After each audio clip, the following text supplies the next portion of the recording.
So இந்த 15 நாளில் வந்து அவங்க ஏர் ஃபால் ஆன இடத்துலலாம் முடி முளைக்கும். அந்த 1 மந்த் மெடிசன் முடிக்கிறதுக்குள்ளேயே ஒரு 2 சென்டிமீட்டர் அளவுக்கு முடி வளரும். அவங்களால பார்த்தீங்கன்னா சாப்பிடவே முடியாது. பாதி பேர் வந்து சாப்பிட்றதே இல்லை. ஃபுட்டை பார்த்தாலே கொமட்டிட்டு வரும். சும்மா வாயில் ஒரு தண்ணி விழுங்கினாலும் அதுவும் சேர்ந்து வாந்தியில் வந்துடும். ஸோ அந்த மாதிரி இருக்கவங்களுக்கு ஒரு 2-3 டேஸ்லேயே பார்த்தீங்கன்னா அந்த வாமிட்டிங் சென்சேஷன்லாம் மொத்தமே கண்ட்ரோல் ஆகிடும். எங்கே கேன்சர் செல்ஸ் இருக்கோ அதை மட்டும் தான் டிடெக்ட் பண்ண பார்க்கும் தவிர மற்ற இடத்துல ஸ்ப்ரெட் பண்ணுறதையும் டிடெக்ட் பண்ணிடும். ஸோ ஸ்ப்ரெட்டிங்கை டோட்டலாக நிறுத்திடும்.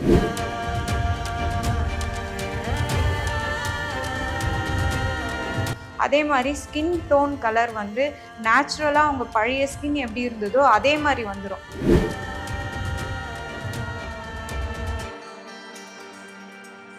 இப்போல்லாம் நம்ம யாரும் அதெல்லாம் தேய்க்கிறதே இல்லை. ஸோ இதனாலேயும் வந்து பார்த்திங்கன்னா இந்த மார்பக புற்றுநோயெலாம் வரத்துக்கு ஒரு முக்கியமான ஒரு காரணம்.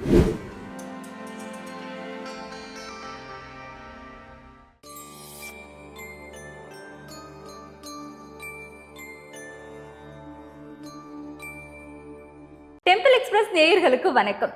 சித்த மருத்துவம் சம்பந்தமான நிறைய தகவல்களை நம்மளுடைய சேனல்ல பார்த்து நிறைய பேர் பயனடைஞ்சுக்கிட்டு இருக்கோம். அந்த வகையில மேலும் பல தகவல்கள் இது சம்பந்தமா கிடைச்சா நல்லா இருக்கும்ல. அதுக்காகவே இன்னைக்கு நம்ம கூட பாரம்பரிய சித்த மருத்துவர் சந்தியா பாலகிருஷ்ணன் அவர்கள் நம்ம கூட இருக்காங்க.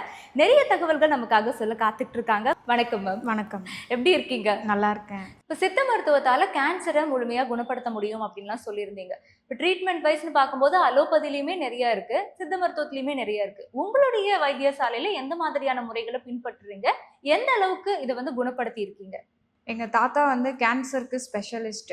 பலராம் ஐயான்னாவே எல்லாருக்குமே தெரியும். அது புற்றுநோயை வெல்லலாம்ன்ற புக்கும் எழுதியிருக்காரு.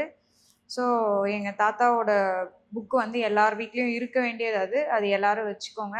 நாங்கள் வந்து எங்கள் மருந்து கொடுத்து என்ன சேஞ்சஸ் இருக்கோன்னு பார்த்தீங்கன்னா, மருந்து எடுத்த ஒரு 15 நாள்லேயே கேன்சர் பேஷண்ட்ஸ்க்கு ஜென்ரலாகவே முடி கொட்டுற பிரச்சனை இருக்கும் எல்லாருக்குமே. ஸோ இந்த 15 நாளில் வந்து அவங்க ஏர் ஃபால் ஆன இடத்துலலாம் முடி முளைக்கும். அந்த 1 மந்த் மெடிசன் முடிக்கிறதுக்குள்ளேயே ஒரு 2 சென்டிமீட்டர் அளவுக்கு முடி வளர்ந்துருக்கும். ஸோ அது ஒரு ப்ளஸ் பாயிண்ட். அதுக்கப்புறம் மோஸ்ட்லி எங்ககிட்ட வரவங்க எல்லாருமே கீமோ போயிட்டு தான் வராங்க. அவங்களால பார்த்தீங்கன்னா சாப்பிடவே முடியாது. பாதி பேர் வந்து சாப்பிட்றதே இல்லை. ஃபுட்டை பார்த்தாலே கொமட்டிட்டு வரும். சும்மா வாயில் ஒரு தண்ணி விழுங்கினாலும் அதுவும் சேர்ந்து வாந்தியில் வந்துடும். ஸோ அந்த மாதிரி இருக்கவங்களுக்கு ஒரு 2-3 டேஸ்லேயே பார்த்தீங்கன்னா அந்த வாமிட்டிங் சென்சேஷன்லாம் மொத்தமே கண்ட்ரோல் ஆகிடும். ஃபுல்லாக கண்ட்ரோல் ஆகிட்டு அவங்களுக்கு நல்லா பசி எடுக்க ஆரம்பிக்கும். ஒரு 15 நாளுக்குள்ளே அவங்க நல்லா பசின்னு சாப்பிட ஆரம்பிச்சிருவாங்க. நெக்ஸ்ட்டு மெடிசன் எடுத்த ஒரு 2 டேஸ்க்குள்ளே ஸ்ப்ரெட்டிங்கை ஸ்டாப் பண்ணிடும். கேன்சர்னா ஸ்ப்ரெட்டிங்குன்னு வாங்க உடம்புக்குள்ளேயே. ஃபஸ்ட்டு அவங்க வந்து மார்பகத்தில் கட்டி அந்த இடத்துல கேன்சருன்னு சொல்கிறாங்க. நெக்ஸ்ட்டு லங்ஸுக்கு போவோம். ஸோ அந்த ஸ்ப்ரெட்டிங்கே இருக்காது. இந்த மெடிசன் போனோடனே எங்கே கேன்சர் செல்ஸ் இருக்கோ அதை மட்டும் தான் டிடெக்ட் பண்ண பார்க்கும் தவிர மற்ற இடத்துல ஸ்ப்ரெட் பண்ணுறதையும் டிடெக்ட் பண்ணிடும். ஸோ ஸ்ப்ரெட்டிங்கை டோட்டலாக நிறுத்திடும். அந்த ஒரு ஸ்பெசிஃபிக்கான ஒரு விஷயம் இருக்குது. அதுக்கப்புறம் பார்த்தீங்கன்னா சிலருக்குலாம் வந்து பார்த்தீங்கன்னா கேன்சர் வந்துட்டால் ஸ்கின்னோட கலர்லாம் சேஞ்சஸ் ஆகிடும். கால் வீக்கம் வரும் சிலருக்கு. அந்த வீக்கம்லாம் பார்த்தீங்கன்னா ஒரு 15 நாள்லேயே அந்த வீக்கம்லாம் ஃபுல்லாக டோட்டலாக கால் வீக்கம் எங்கெங்கெல்லாம் வீக்கம் இருக்கோ அதெல்லாம் குறைய ஆரம்பிச்சிடும். அதே மாதிரி ஸ்கின் டோன் கலர் வந்து நேச்சுரலாக அவங்க பழைய ஸ்கின் எப்படி இருந்ததோ அதே மாதிரி வந்துடும். அந்த ஃபேஸில் இருக்க அந்த ஒரு தேஜஸ் தெரியும்னுவாங்க. பழைய எப்படி இருந்தாங்களோ அந்த மாதிரி வந்துடும் அவங்களுக்கு.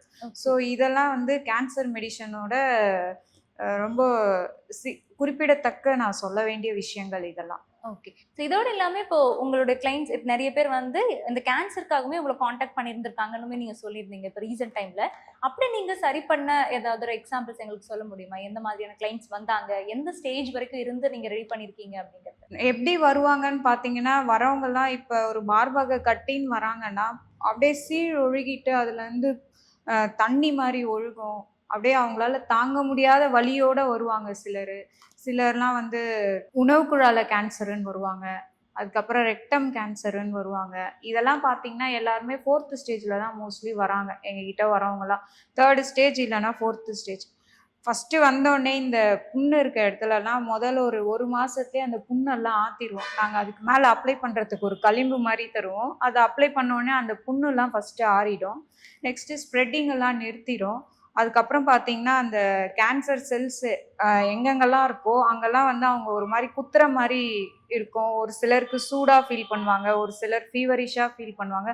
அதெல்லாம் பார்த்தீங்கன்னா மெடிசன் வந்து கேன்சர் செல்ஸ் எங்கெங்கெல்லாம் இருக்கோ அங்கே போய் வேலை செய்கிறது தான் அதோட சிம்டமே ஃபஸ்ட்டு. அவங்க எப்படி இதுலேருந்து ரெக்கவர் ஆவாங்கன்னு தெரிஞ்சுக்கிறதுனா, நல்லா பசி எடுக்கும், நல்லா சாப்பிடுவாங்க, நல்லா ஆக்டிவாக இருப்பாங்க, ரொட்டீன் லைஃப்பில் டெய்லி எப்படி இருக்காங்களோ அந்த மாதிரி மாறிடுவாங்க.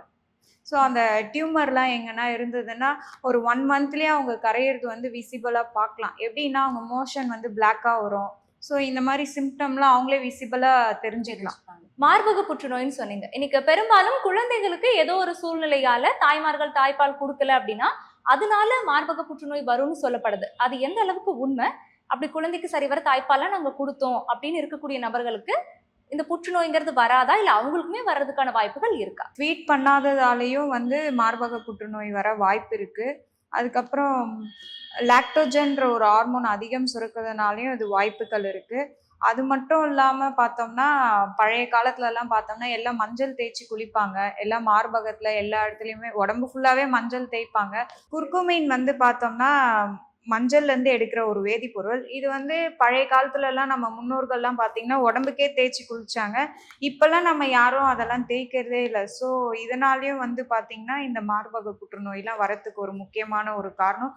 இப்ப நம்ம எல்லாரும் ஏன்னா இன்டேக் மட்டும் தான் எடுக்கிறோம். யாரும் வெளிப்பூச்சா மஞ்சள் பூசுறதே இல்ல. ஸோ, எல்லாருமே வந்து மஞ்சள் பூசி அதுக்கு தான் மஞ்சள் தேய்ச்சு குளிக்கணுன்றது ஒரு சடங்காவே வச்சிருந்தாங்க நம்ம. இப்ப யாரும் அதெல்லாம் ஃபாலோ பண்றதில்ல. அதெல்லாம் ரெகுலர் டெய்லி ரொட்டீன்ல ஃபாலோ பண்ணோமாவே இதெல்லாம் மோஸ்ட்லி இந்த மாதிரி நோய்கள்ல இருந்து நம்மள பாதுகாத்துக்கலாம். நீங்க ஃபீட் பண்ணாததால மார்பக புற்றுநோய் வருதான்னு கேட்டீங்க. அதுவும் ஒரு காரணமா எடுக்கலாம். இன்னொரு காரணம் என்னன்னா, லாக்டோஜன் ஹார்மோன் அதிகமாக சுரப்புனாலயும் வந்து இந்த புற்றுநோய் வரத்துக்கான வாய்ப்புகள் இருக்கு. சோ இத வந்து தடுக்கணும் அப்படின்னா இந்த மஞ்சள் பூச்சு குளிக்கிறது மட்டுமே சரியானதா, இல்ல அதை தாண்டி வேற என்ன விஷயங்கள்லாம் இருக்கு? மஞ்சள் பூசலாம், வெளிப்பூச்சா பூசலாம், இன்டேக்காவும் எடுக்கலாம் குர்குமினை. அடுத்தது பார்த்தீங்கன்னா, நம்ம டெய்லி ரொட்டீன் ரெகுலர் ஹேபிட்ஸ்ல கம்பல்சரி வந்து 2 பல் பூண்டு எல்லாருமே சாப்பிட்டு தான் ஆகணும். அது வந்து இந்த புற்றுநோய்க்கான செல்களை வந்து எதிர்த்து போராடுற அளவுக்கு வந்து என்சைம்ஸ்லாம் அந்த பூண்டுல இருக்கு. பச்சை பூண்டு வந்து நம்ம வந்து ஏதாவது ஒரு தொகையில அரைச்சியோ, சாதத்தோட பிணைஞ்சு டெய்லி மத்தியானத்துல சாப்பிட்டுட்டு வரணும். இது மூலியமா வந்து பார்த்தீங்கன்னா, புற்றுநோயை வந்து தடுக்கலாம். தடுக்க முடியும். வேற ஏதாவது இது மாதிரி விஷயங்கள் இருக்கா? இந்த வெள்ளை பூண்டு சொல்லிட்டீங்க. அது மாதிரி வேற ஏதாவது உணவுப் பொருள்? ப்ரிவென்ஷனா என்னென்ன ஃபுட்ஸ்லாம் எடுக்கலான்னு பார்த்தீங்கன்னா, டெய்லி ஒரு 2 பல் பூண்டு கம்பல்சரி. பச்சை பூண்டு வந்து மத்தியானம் ஃபுட்டோட ஏதோ ஒரு விதத்துல தொகையில அரைச்சோ, ஏதோ ஒரு விதத்துல இன்டேக் எடுக்கணும். அப்புறம் பார்த்தீங்கன்னா, மஞ்சள் குர்குமின்னு சொல்லுவோம். ஸோ அதுவும் ஏதாவது ஒரு வகையில பாலோட சேர்ந்து மஞ்சள் சேர்ந்து எடுக்கலாம். பாலோட சுக்கு சேர்ந்து எடுக்கலாம். இந்த மாதிரி ஒரு விதத்துல இன்டேக் எடுக்கணும். அதுக்கு அடுத்து இன்னொரு உணவு முறையில வேற என்னன்னு பார்த்தோம்னா, துளசி துளசி காப்பரோட சேர்ந்து துளசி. அதுக்காக தான் வந்து பெருமாள் கோயிலெல்லாம் பார்த்தீங்கன்னா, துளசி தீர்த்தம்னு தருவாங்க. ஆக்ஸிஜனோட லெவல் வந்து அடுத்து அதிகமா இருக்கிறது ஒண்ணு பார்த்தோம்னா, துளசி தீர்த்தம்னு சொல்லுவாங்க. நம்ம காப்பரோட சேர்ந்து துளசி எடுக்கும்போது, உடம்புல செல் டேமேஜ் ஆயிருக்கும். ஸோ அதெல்லாம் வந்து பார்த்தீங்கன்னா, ரீஜென்யூட் பண்ணும் இந்த துளசி தீர்த்தம். அதனால தான் கோயிலெல்லாம் கூட இத வந்து ப்ரொவைட் பண்ணுவாங்க. ஸோ இத வந்து அந்த அறிவியல் ரீதியா தான் நம்ம இதெல்லாம் எடுக்கணும். இதெல்லாம் வந்து பார்த்தீங்கன்னா வந்து கேன்சர்லேருந்து ப்ரிவென்ஷன் பண்ணுறதுக்கு ஒரு ஃபுட் ஹேபிட்ஸ் நம்ம டெய்லி ரொட்டீன்ல ஃபாலோ பண்ண வேண்டிய ஒரு ஃபுட் ஹேபிட்ஸ். நிறைய பயனுள்ள தகவல்கள் இன்னைக்கு நீங்க எங்களுக்கு கொடுத்துருக்கீங்க. எல்லாருக்குமே நிச்சயமா இதை எல்லாரும் பார்த்து பயன்படுத்தக்கூடிய வகையில அமைஞ்சதற்கு ரொம்ப நன்றி. நன்றி.